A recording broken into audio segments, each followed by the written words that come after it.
जिसे भजनों में शिव गुरु को नाम नहीं, उसे भजनों को गाना नहीं चाहिए। जिसे भजनों में शिव गुरु को नाम नहीं, उसे भजनों को गाना नहीं चाहिए।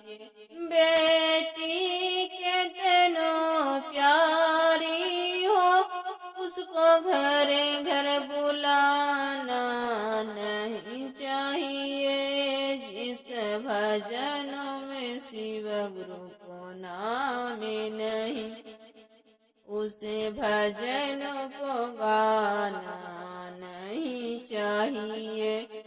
बेटा कितनो दुलारू हो, उसको सर पर चढ़ाना नहीं चाहिए। जिस भजनों में शिव गुरु को नाम नहीं, उस भजनों को गाना नहीं चाहिए।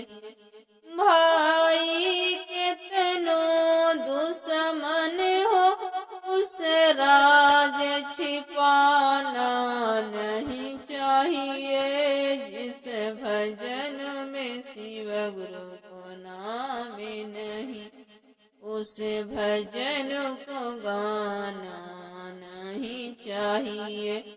जिस भजन में शिव गुरु को नाम नहीं, उस भजन को गाना नहीं चाहिए।